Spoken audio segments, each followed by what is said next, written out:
Disculpe, doctor, ya estaba proyectándose las diapositivas. Ya, espérame un ratito.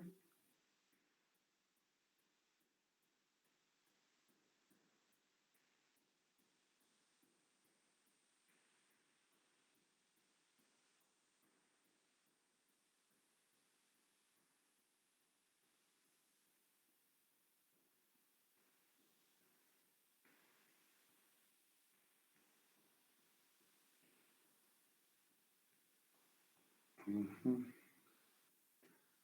Adolfo.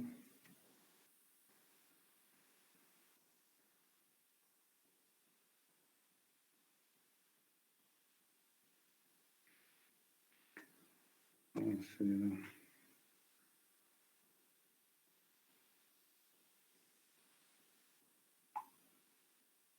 Ok, entonces, a ver, muchachos, vamos a ver.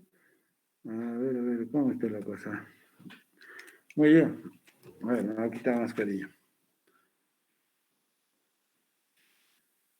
Ok, entonces nos habíamos quedado eh, presentando las generalidades de lo que es los trastornos del metabolismo del sodio. Habíamos conversado la parte fisiológica, este, la reserva de lo que significa el sodio, la importancia que tiene el sodio en nuestro organismo y sobre todo de cómo se regula el organismo, cómo este elemento vital, ¿no? Este cation tiene que ver con lo que es la osmolaridad, ¿no? Y también con lo que es el trastorno del metabolismo del agua. ¿Ya? Siguiente, entonces, a ver, me vas pasando. Ya eso habíamos conversado. Siguiente, habíamos visto todo esto. Siguiente, ¿no? Entonces, muy bien. A ver, un poquito antes, un poquito antes, un poquito antes. Ya. Entonces, fíjense, dentro entonces de los trastornos de metabolismo del sodio, habíamos dicho que vamos a hablar de dos entidades nosológicas importantes y frecuentes en la presentación, ¿no? De los pacientes y sobre todo en hospitalizados. Entonces, como tal, vamos a hablar ahora primeramente de qué pasa o qué es lo que sucede y, ¿no? Cuando falta el sodio en el organismo. Y lo contrario, ¿qué pasa cuando sobre el organismo o está en exceso, fuera de lo normal? Entonces, estamos hablando de lo que significa la hiponatremia y la hipernatremia. Primeramente, entonces, vamos a ver lo que significa la hiponatremia. Muy bien. Hiponatremia, entonces, se define como cuando el sodio está por debajo de 135 mil equivalentes por litro. Esto es un trastorno más frecuente, como habíamos mencionado, ¿no? Que va entre el 15 al 20% de casos agudos y crónicos de pacientes hospitalizados, ¿no? ¿Cuál es la importancia, ¿no? De la hiponatremia? La importancia de la hiponatremia es de que se asocia a una alta, ¿no? Alta tasa de morbimortalidad. O sea, se enferma más, por eso la presentación es bastante frecuente, y se mueren más por este problema. Por otro lado, la mortalidad en pacientes con hiponatremia es mayor cuando existe una enfermedad de base. Es decir, si el paciente tiene algún trastorno previo o una lesión cerebral o una secuela cerebral, va a ser mucho mayor, ¿no? La mortalidad. Por eso es importante siempre, ¿no? En la historia clínica averiguar si tuvo algún evento o tiene, ¿no? Por otro lado, es importante también porque una corrección de sodio rápido causa una afectación neurológica severa. Eso cuidado, desde ahora estoy diciendo que la corrección de la hiponatremia, igual pasa de la hipernatremia, en forma muy rápida, ¿no? Puede traer problemas mucho más severos, ¿no? Siguiente. Entonces, es necesario, ¿no? Saber qué es lo que pasa, ¿no? Con el sodio desde el punto de vista de la prevalencia, de la incidencia, ¿no? Y siempre para esto muestro esta diapositiva, Habida cuenta que es un estudio bastante grande, ¿no? En relación a la mortalidad relacionada a la hiponatremia. Esto es un estudio que hicieron en casi 46,000 pacientes, ¿no? Obviamente por debajo de 135 milimoles por litro o miliequivalentes por litro, ¿ya? Y se vio que la tasa de mortalidad era de 6,1%. Y esto sobre todo cuando el sodio es bajo, ¿no? Sobre todo se vio entre 120 y 134, ¿correcto? Las 2/3 partes, ¿no? Con sodio menores a 120 fallecieron, o sea, la mortalidad es bastante grande, ¿no? Sobre todo cuando la hiponatremia es mucho más severa. Ahora, la mayoría de los que presentaron sodio menor a 110 y sobrevivieron eran provocados por fármacos. Eso también, ojo, ahora que hay un abuso del uso de medicamentos, muchas veces podríamos provocar problemas como esta, ¿no?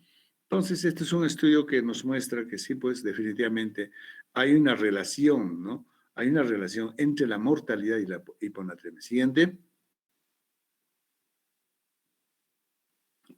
Si nosotros relacionamos, ¿no? La mortalidad o la predicción de la mortalidad con los niveles del sodio, ¿no? Vamos a ver, fíjense las coordenadas, ¿no? Cuanto más se acerca a los niveles de sodio normal, es decir, 140, fíjense en la línea de abajo, ¿no? Ahí están los niveles de sodio, 110, 115, 120, 130, 135, 140, 145 es la parte normal, ¿no? Entre 135 y 145, promedio 120. Fíjense la mortalidad cuando el sodio está normal, es bajo, definitivamente. Pero fíjense, a ver, ¿no? La mortalidad se incrementa tremendamente conforme el sodio va bajando, ¿no? Mira, 130, regresen a ver, 125, 120, mira cómo va subiendo la mortalidad, ¿eh? 110, uy, 110, peor todavía, ¿no? Entonces, eso es importante. Siguiente. ¿No? Igual pasa, ¿no? Entre la severidad de la hiponatremia. Fíjense, acá se ha agrupado ¿no? En tres, ¿no? Sodios menores de 136, sodio menores de 126 y sodio menor de 116, ¿correcto? Entonces, ¿no? Fíjense la prevalencia de la hiponatremia. En los hospitales, ¿no? Donde tienen cuidados intensivos, en el primer grupo, donde está estas, ¿no?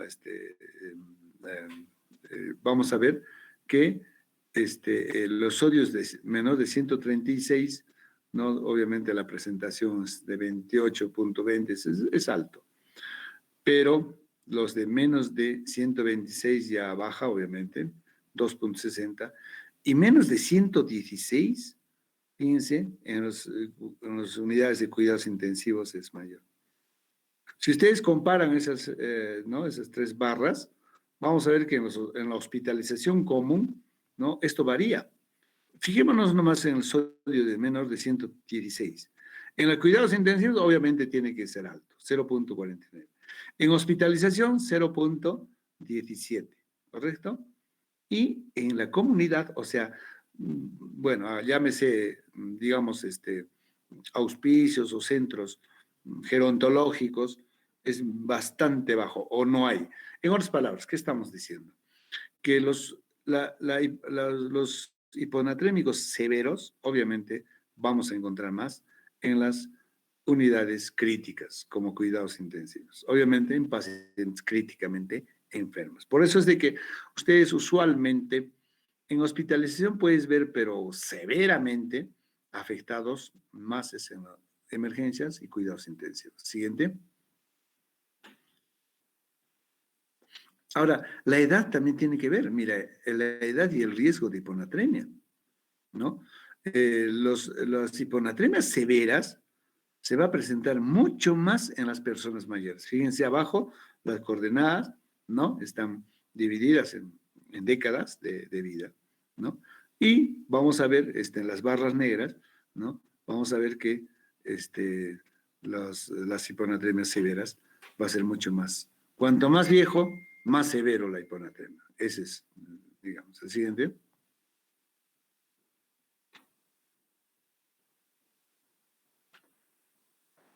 Ahora vamos. ¿Cómo nosotros clasificamos la hiponatremia? Vamos a ver diferentes formas de clasificación, ¿ya? Y acá les hago un resumen de las 4 formas de clasificar a la hiponatremia. Según la anatremia o los niveles de sodio, ¿no? Podemos clasificar en leve, moderada y severa. La leve está entre ¿cómo se llama? 130 a 135. ¿Ya? La moderada 120 a 130 y la severa menos de 110, que obviamente constituye una emergencia, ¿no? Entonces, eso debemos considerar así. Según la osmolaridad plasmática, la podemos clasificar en hipertónica, en hipotónica y en isotónica, ¿no? Considerando al sodio, ¿no? Es normal 140. Y según la velocidad de instalación, ¿no? En aguda y crónica, o sea, no es igual tener un paciente que ayer estaba despierto con su sodio tal vez un poco bajo de lo normal y que ahora ya sea un paciente críticamente enfermo, ¿no? Con trastorno de sensorio, etcétera, ¿no? Que a un paciente crónico. Un paciente crónico, ¿no? Aprende a convivir con su sodio bajo, ¿no es cierto? Entonces, eso es lo que pasa de acuerdo a su velocidad de instalación, ¿ya? Y de acuerdo a la clínica, puede ser sintomática o asintomática. Hay hiponatremias que son, la mayoría de las veces, son sintomáticas, o sea, presentan síntomas y otros no, ¿ya? Entonces eso.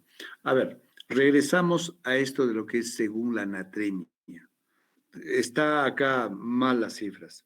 Se considera entonces, a ver eso, hay que corregir, hiponatremia leve entre 130 a 135. ¿Está claro? Hiponatremia moderada entre 120 a 130. Y la hiponatremia severa se considera, ¿no? Por debajo de 120, no como dice acá 110. Que como dice, constituye ya una emergencia. Entonces tenemos 4 formas de clasificar a la hiponatremia. Siguiente.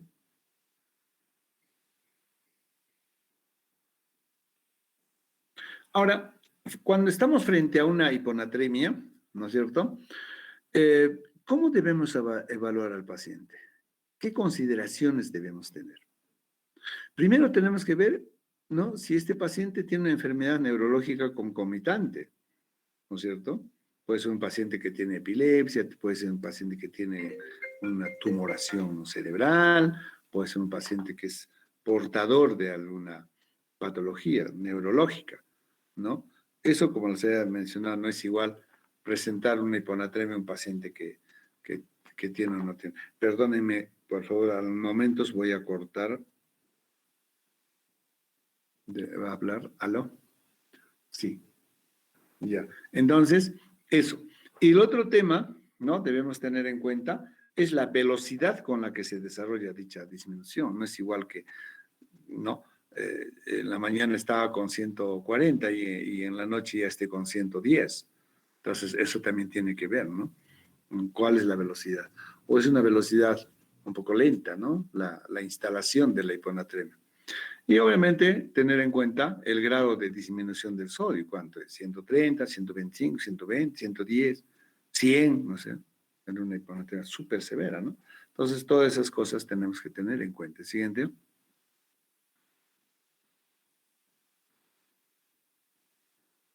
Bien, entonces, ¿cómo nosotros debemos, digamos, enfrentar, cómo debemos nosotros abordar un paciente que tiene hiponatremia? Entonces, esto lo podemos entender mediante este algoritmo, ¿no? Que hace el diagnóstico de la hiponatremia. Entonces, lo primero que, obviamente, tenemos que considerar es de que se trata de un paciente que tiene un sodio menos de 135 miliequivalentes por litro, ¿correcto? no hay vuelta que dar, ¿no? Acá tenemos dos brazos.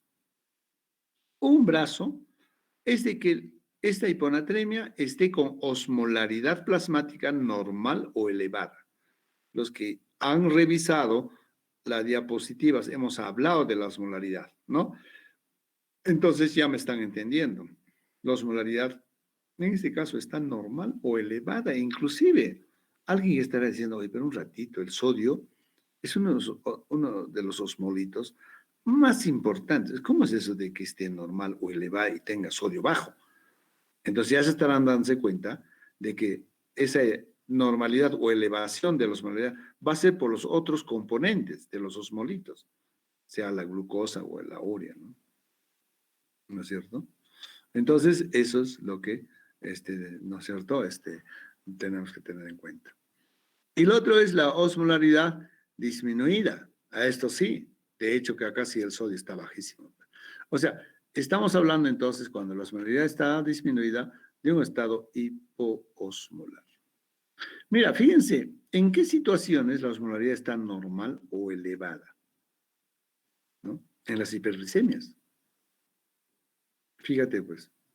Claro, de hecho, tiene que haber sodio en este caso, un paciente que es diabético descompensado, que está con 500, 600 miligramos de glucosa.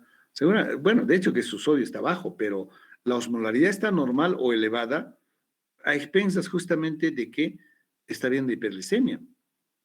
O la administración de sustancias que también justamente tienen azúcar, como el manitol. Cuidado, ¿no? El manitol, bueno, es de uso, bueno, digamos, habitual, por ejemplo, en los casos de los pacientes tequeados, ¿no? Los que tienen traumatismo encefalocraneal, ¿no? Y hay que tener mucho cuidado porque muchas veces esto se utiliza a discreción y podemos tener un paciente como resultado una hiponatremia o una postresección traumática, pues, ¿no? Urólogos cuando operan la próstata por resección llenan de agua o la vejiga, ¿no? Con agua. En este caso utilizan pues agua destilada. El agua destilada no tiene nada, es agua, cero de sodio, cero de nada. Entonces vamos a crear ahí un gradiente, ¿no?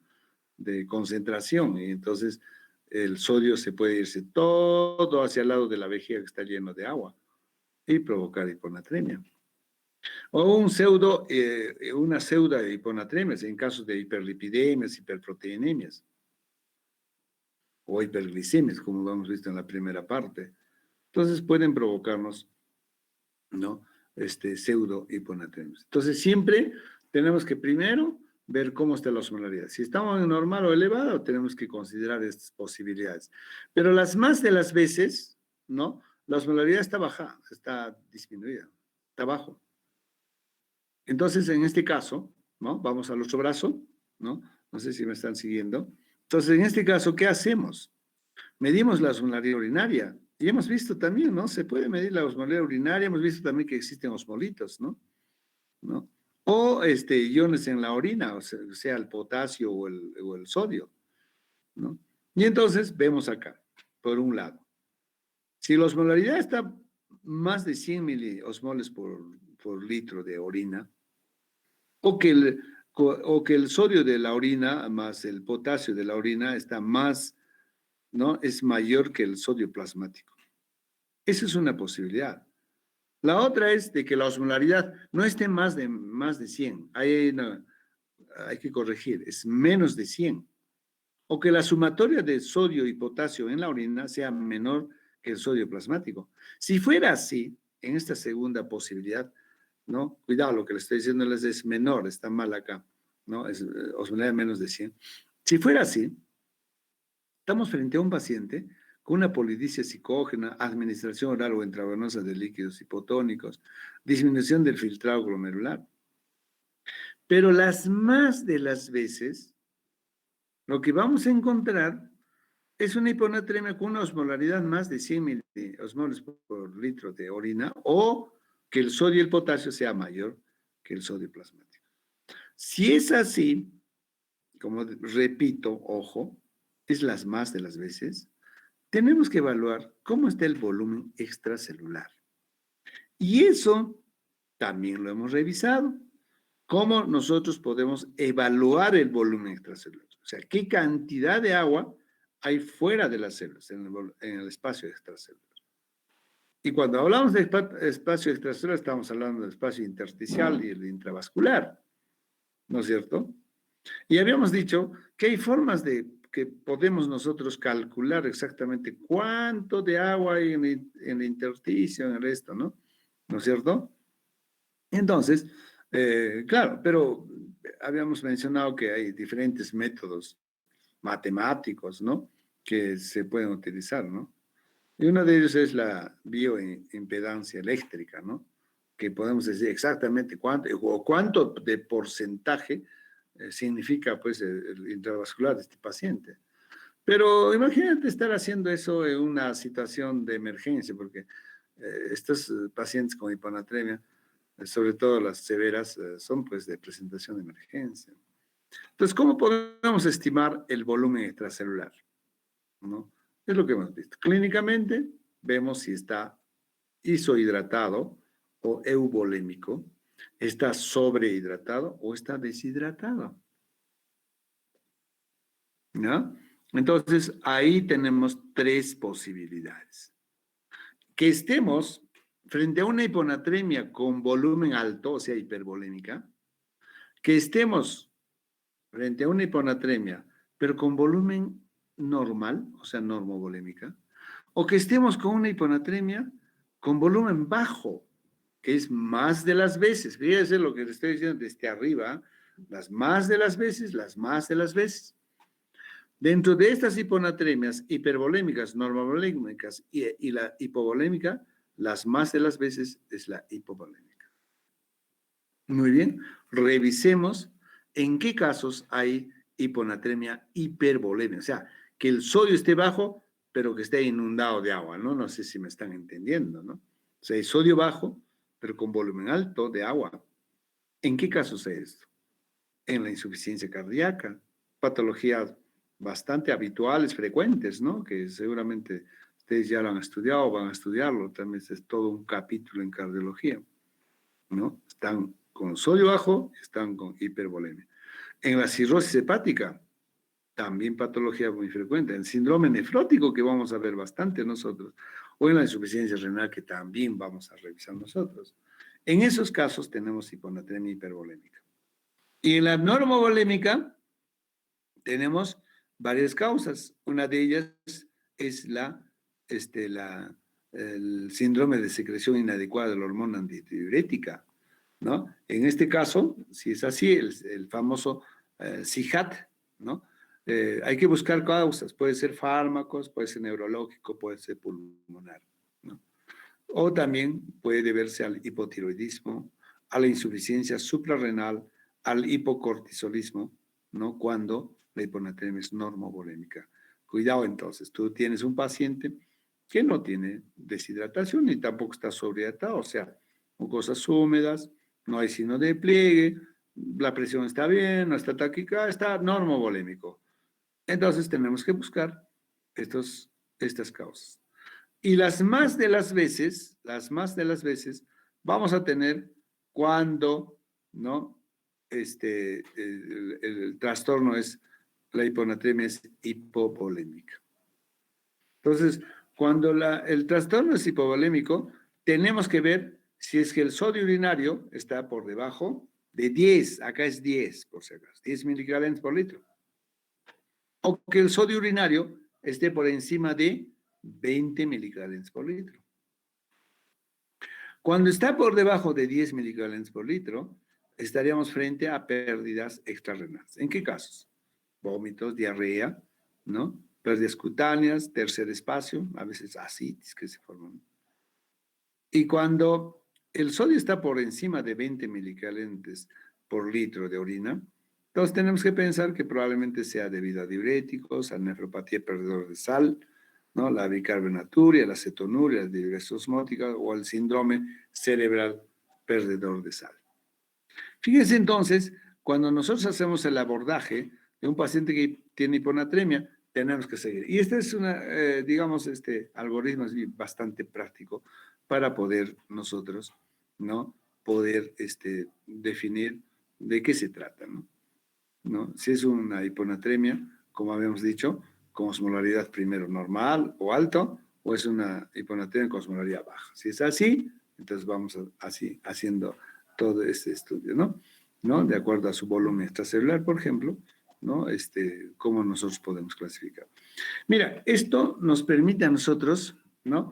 Dar o emitir diagnósticos, ¿no? Que realmente sean completas, ¿no? No se trata de decir, el paciente tiene hiponatremia. Tenemos que ponerle su apellido paterno, su apellido materno.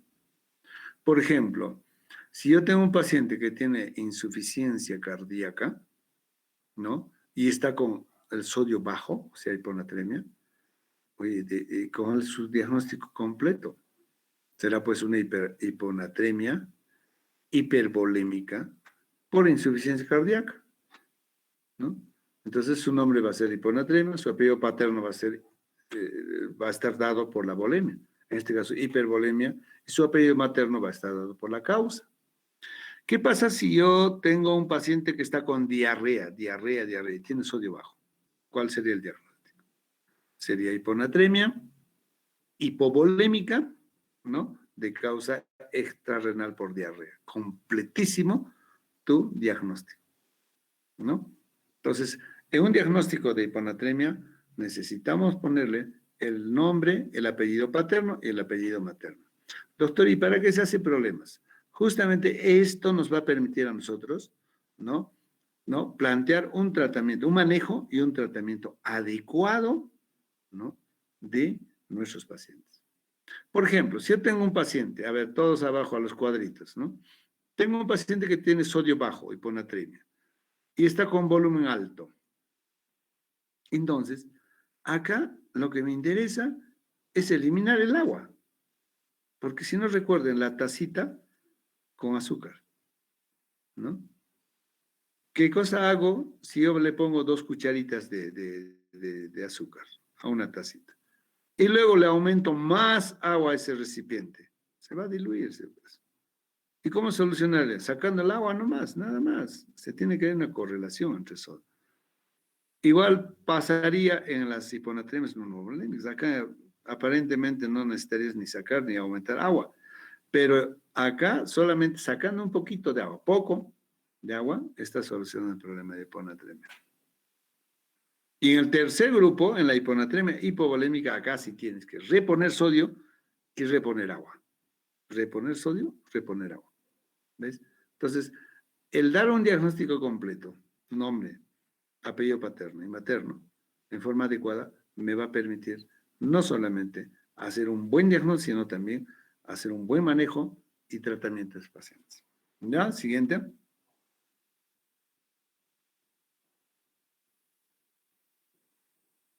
Muy bien, entonces tenemos que hacer el diagnóstico diferencial con, ¿no? Unas situaciones especiales como la hiperlipidemia, por ejemplo, que, como habíamos dicho, ¿no? La hiperproteinemia que pueden producir pseudohiponatremias, hiperglucemias igualmente, ¿no?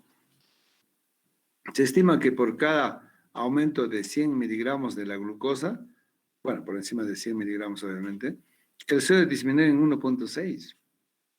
1.6 por encima de 100.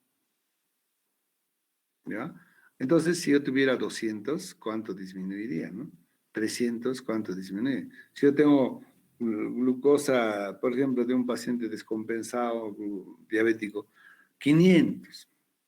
Hoy por cada 100 baja 1.6, entonces ni hablar. Yo tengo que decir, por su nivel de glucosa, ¿no? Que está alto, en realidad su sodio no es lo que está mostrando. Hay una pseudo, o sea, una cifra falsa, ¿no? Porque por cada 100 miligramos que se incremente de azúcar, baja 1.6. ¿Será real lo que nos está diciendo el dosaje? No, ¿no es cierto? Ok, siguiente. Bueno, entonces ya nosotros habíamos visto más o menos cómo podemos hacer el diagnóstico desde el punto de vista de la bulimia. Acá está la clínica, el sodio, la osmolaridad, etcétera, en una hipovolémica, en una EU o en una hipervolémica, ¿no? Tanto clínicamente como por laboratorio. Siguiente.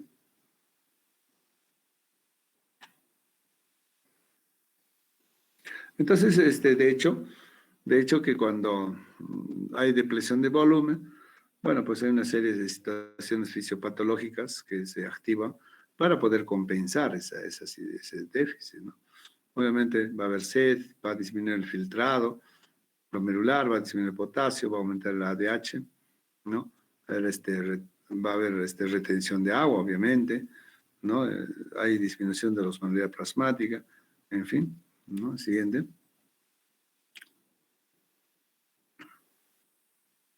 ¿No? Igualmente cuando hay hipervolemia, hipoosmolaridad, igualmente, ¿no? Se disminuye la aldosterona, disminuye la hormona antidiurética, va a haber edema cerebral, disminuye la aldosterona, hiponatremia, disminuye la hormona antidiurética, eliminación de agua, aumenta la osmolaridad plasmática. Siguiente. ¿No? Obviamente se aumenta la hormona antidiurética, va a haber retención de agua y todos estos mecanismos que se va a activar, ¿no? Disminuir la aldosterona, disminuir la reabsorción tubular del sodio, aumenta el peso de una diurética auricular, en fin, y todo eso tratando de compensar, ¿no? Siguiente. Igualmente cuando hay disminución del volumen en forma eficaz, ¿no? Activación de la aldosterona, aumento de la hormona antidiurética, disminución del filtrado glomerular, esto va a llevar a la retención de agua, con disminución de la osmolaridad plasmática y de la urinaria, ¿no? Igual cuando se activa el péptido natriurético auricular, ¿no? Aumenta el sodio urinario. Siguiente. Entonces, en cuanto al cuadro clínico, fíjense entonces, el paciente que tiene hiponatremia por debajo de 125, 126, está anoréxico, hay náusea y vómito, ¿no? Sobre todo esto es muy intenso cuando está por debajo de 118. Puede haber somnolencia, ¿no? Por debajo de 120, letargia, apatía, desorientación. El paciente, o sea, hay trastornos del sistema nervioso central, ¿no? Y periférico, obviamente, ¿no? Entonces, hay cefalea, sobre todo cuando los sodios están por debajo de 123. Bueno, problemas de conducta, alucinaciones, puede haber calambres. También problema de tipo muscular, ¿no? Calambres musculares. El sensorio, bueno, hay convulsiones, puede llegar inclusive al coma. El paciente con hiponatremia puede llegar al coma, dependiendo de la severidad, ¿no? Siguiente.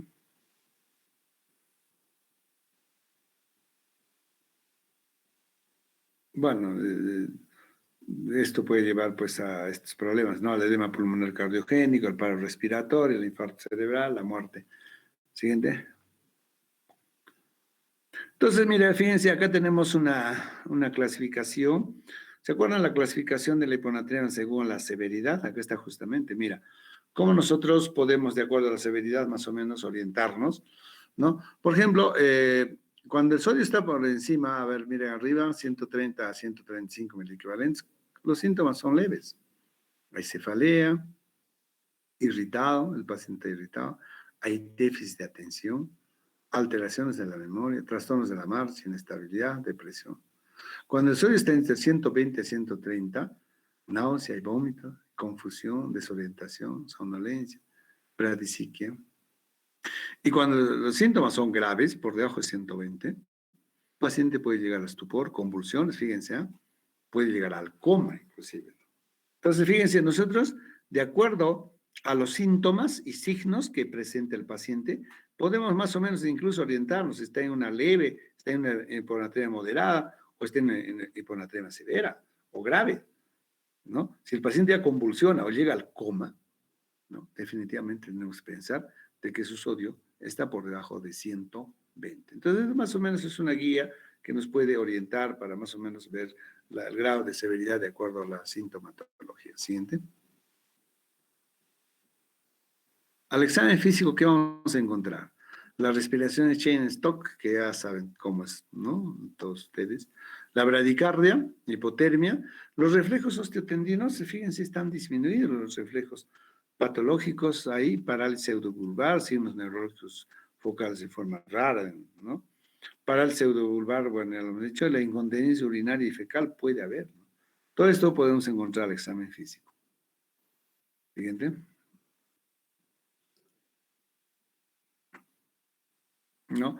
Entonces, en la evaluación diagnóstica, obviamente es muy importante, ¿no? Ver si se trata de una hiponatremia hipovolémica, euvolémica o hipervolémica, ¿no?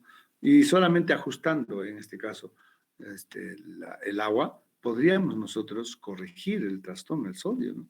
Como les he dicho, siempre el sodio está en relación a algo, ese algo es el agua, ¿no? Soluto solvente, ¿no? Más agua, dilución, ¿no? Menos agua, más concentrado. Entonces siempre, detrás del sodio siempre está su sombra, la sombra es el agua, ¿no? Muy bien, y cuando estamos con sodios debajo de 135, tenemos que ver cómo está la úrica, o sea, ver cómo está la función renal, el ácido úrico, ¿no? Tenemos que igualmente ver cómo está el sodio urinario, habíamos mencionado, ¿no? ¿Ya? Tenemos que evaluar cómo está la osmolaridad, tanto en la sangre como en la orina. Siguiente.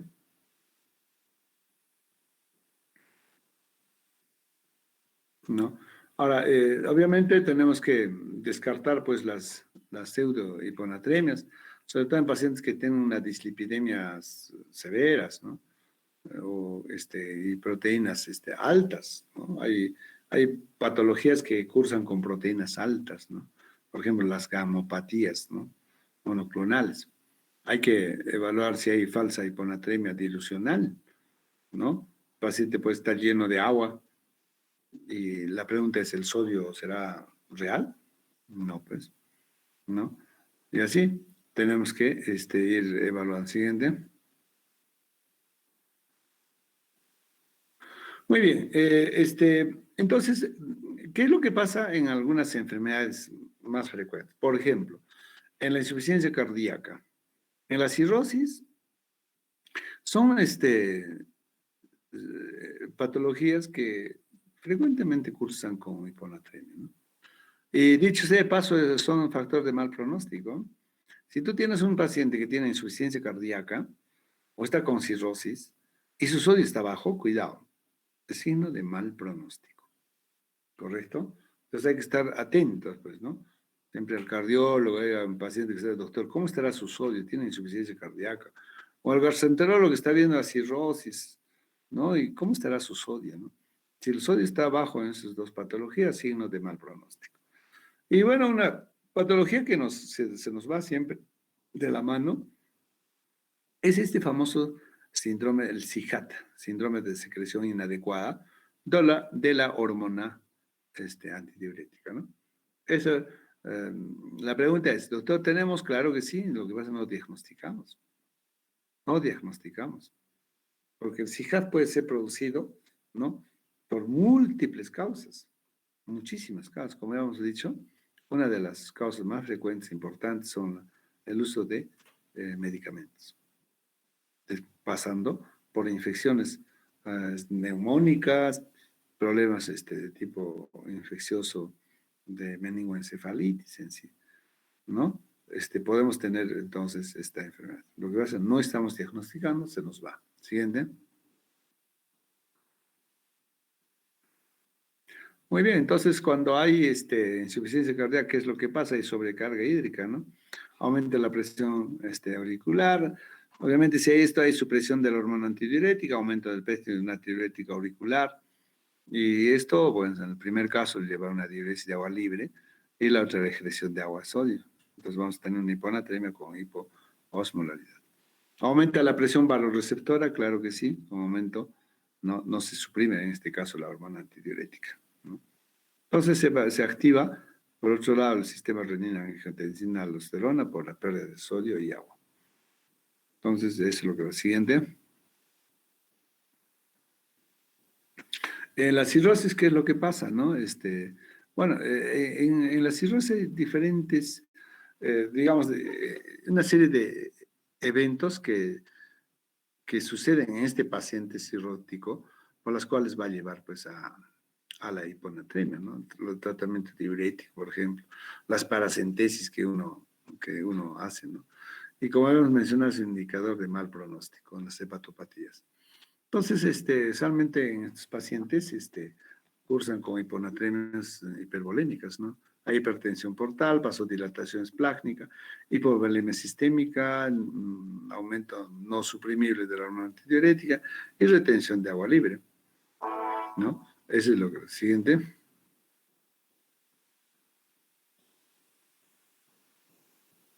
Acá tenemos el síndrome de secreción inadecuada de la hormona antidiurética.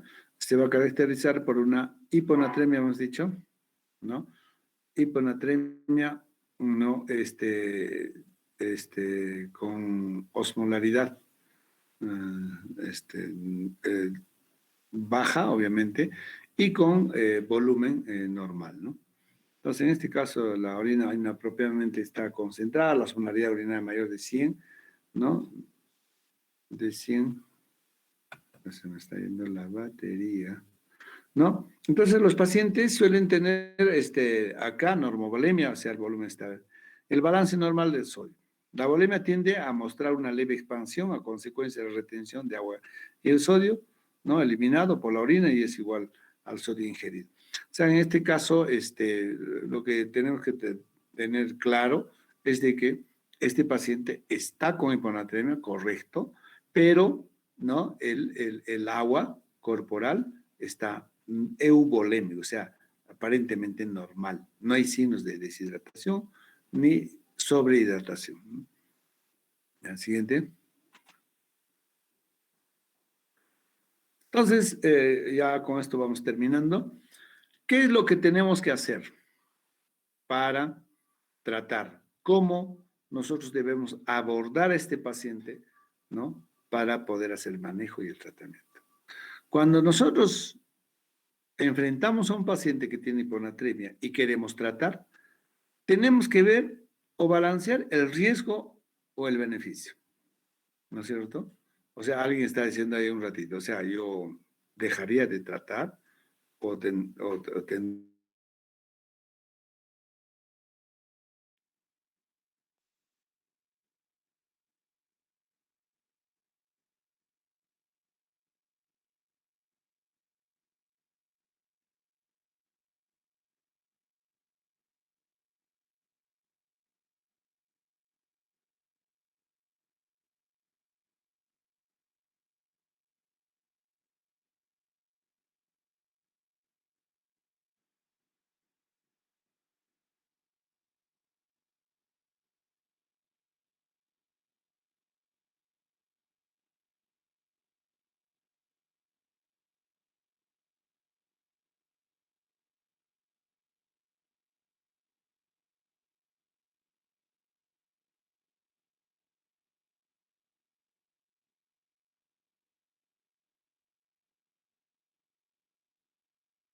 chicos, ya nos vemos el sábado a las 12. Se le fue la batería al doctor.